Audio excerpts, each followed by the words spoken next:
सात संगत जी, प्यार से कहना धन निरंकार जी। उत्तर प्रदेश के इस समागम में जहाँ सारी ही जगह से और देश के अन्य कोनों से, विदेश से भी महापुरुष पहुँचे हैं, और पिछले 3 दिनों जहाँ ये यूथ सिंपोजियम और उससे पहले ये खेल कूद का माध्यम भी, कि कैसे ये युवाओं में एक सच्चाई की लगन बनी रहे, यूथ गाइडेड बाय ट्रूथ, कि जिन युवाओं के जीवन में ये रोशनी है तो फिर वो अपने जीवन को सही मार्ग पर डालते हैं। और साथ ही ये बुज़ुर्गों के होश की भी बात की गई कि कैसे ये तालमेल की बात है। ये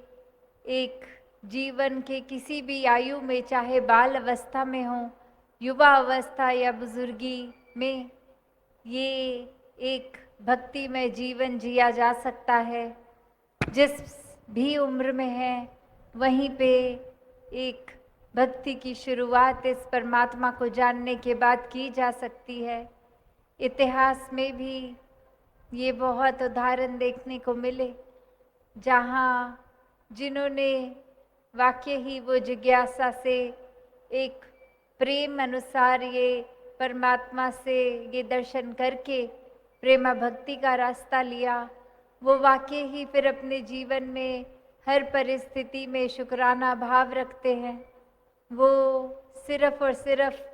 परमात्मा का नाम इसलिए ही लेते हैं क्योंकि परमात्मा से प्यार है, ना कि इसलिए कि कोई भय के कारण कि परमात्मा कुछ छीन लेगा या फिर परमात्मा कोई कष्ट दे देगा। नहीं, ये तो मीराबाई का एक जिक्र लें या कोई भी भक्त का, ये प्रेम में झूमती रूह इसलिए ही कि परमात्मा हिस्से आ गया। और अब किसी भी स्थान पे हों, कहीं भी कुछ भी करते समय ये परमात्मा का एहसास ही इस रूह को फिर ये भजन भी गवा रहा है, एक नृत्य भी करवा रहा है, ये कविताएं भी लिखवा रहा है। तो एक ये परमात्मा के प्रति प्यार, ये निराकार के प्रति प्यार ही है जो वाकई ही प्रेमा भक्ति का सार के एक लगन रहकर एकमिक होके ये ओत प्रोत मामला, और फिर इसी भक्ति में जिन्होंने जीवन जिया उनका जीवन वाकई ही संसार के लिए वरदान बन गया। और जिन्होंने इस सच्चाई, इस परमात्मा से अपना मुख मोड़ा, उनके हिस्से तो फिर कुछ भी नहीं आया। जीते जी भी सुख चैन अमन शांति से कोसों दूर रहे और ये मुक्ति की प्राप्ति भी नहीं। और यही संत चाहे आर्थिक अवस्था हो, ठीक ना हो, तो भी हर पल में शुक्राना करते गए और जीते जी हर पल में परमात्मा का दिया एक शुक्राना भाव ही, उसके प्रति प्यार ही। तो ये निराकार से प्यार करने वाले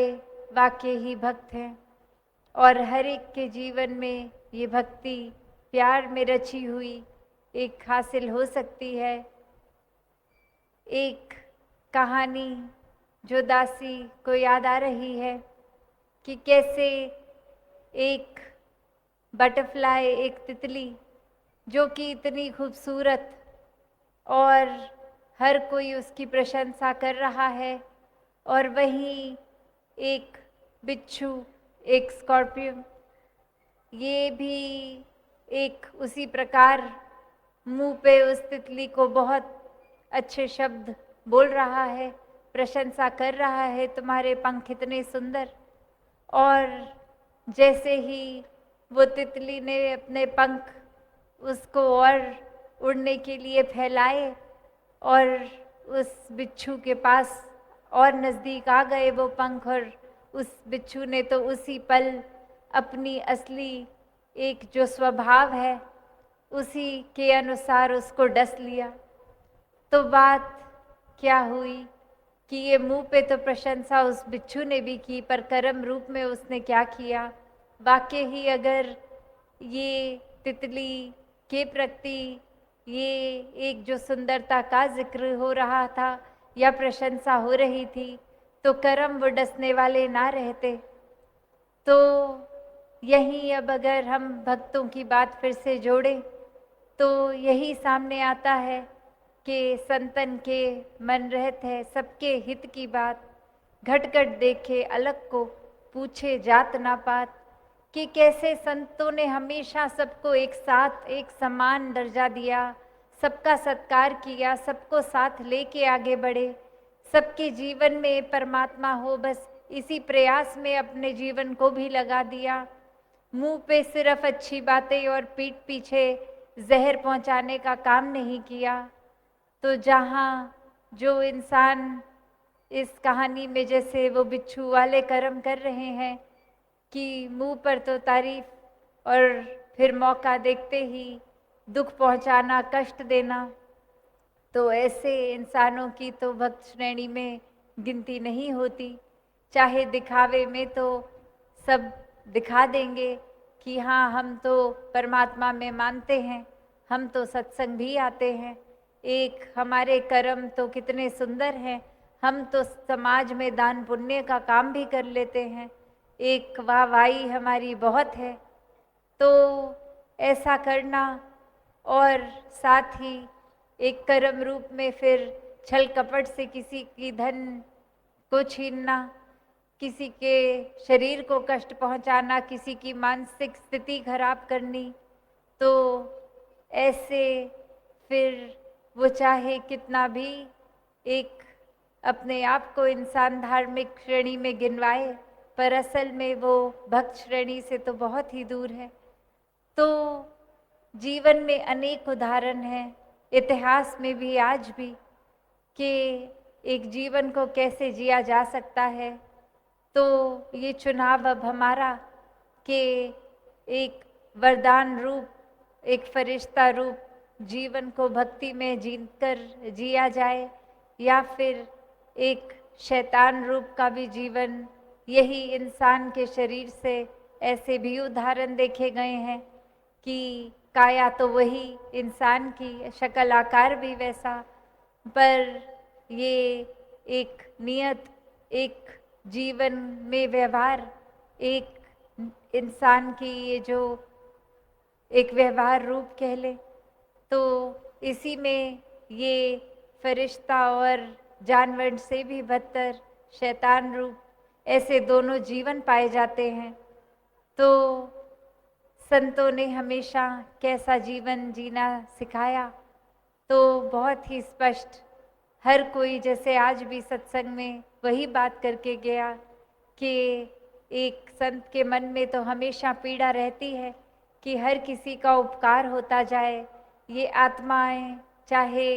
इतने समय से शरीर बदल रहे हैं, योनियां बदल रहे हैं, अब मानव शरीर में आए हैं तो पूरा लाभ हो, जीते जी भी एक मानवीय गुणों से युक्त प्यार का सहारा लेते हुए एक सहनशील, विनम्र, करुणा, दया